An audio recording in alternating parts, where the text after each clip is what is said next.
Right, now we've got manual CPC. This is where you decide the cost per click for your ads. Gives you complete control. So you put in here what you are looking to pay. So if we take off enhanced CPC, this is completely the manual version. Okay, so let's say for instance one of your keywords. Let's use me as an example. All right, let's say one of my keywords is Python course. Okay, now that could be anything from 50 cents to $3, $7. If I put buy Python course, that could be a $10 auction for me to win that keyword to show my ad. All right.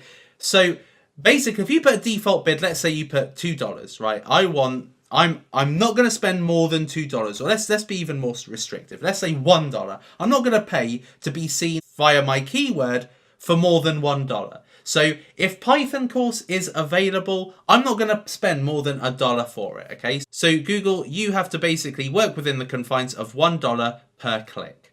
All right, now I can tell you now, if you look at my analytics on another page, that most decent keywords are over $1, okay? Most decent ones are over $1.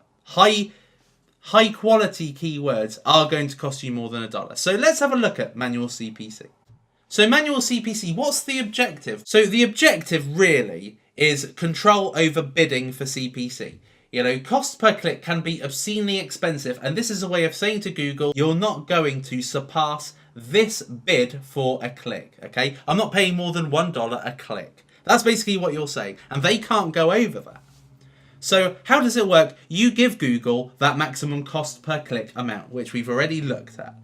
And why would you do that? Well, basically, it saves money. Okay, you could have the scenario when you do. Let's say you did maximize clicks. That's the automated version. If you did maximize clicks, you're saying to Google, right, Google, just get me clicks. Okay, and what happens is over a $50 spend, you could get nothing from it. You get a load of clicks, but you haven't got any sales, right?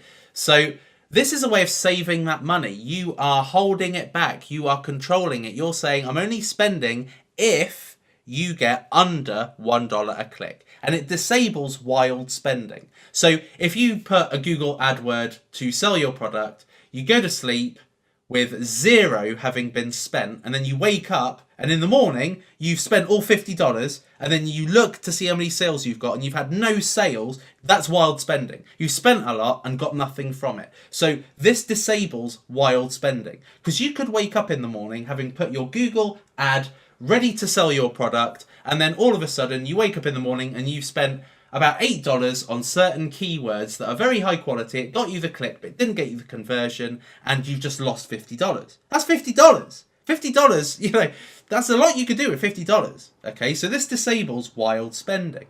Now, what this does do as a disadvantage is it disables clicks for buyer intent words. So if you've got a buyer intent keyword like buy Python course or buy my diet pills or buy my desk chairs, if you've got buyer intent words, they cost more. Okay, and if you put a very low cost per click, if you put a very high cost per click, it's good. But if you put a low cost per click, which most people do to control the spending, it stops you from getting the good keywords, the keywords that lead to conversions. Therefore, disables clicks likely to get you conversions. So that is the downside of manual CPC. There's a good upside. You're not just wasting money. You're not just saying, Google, spend my money.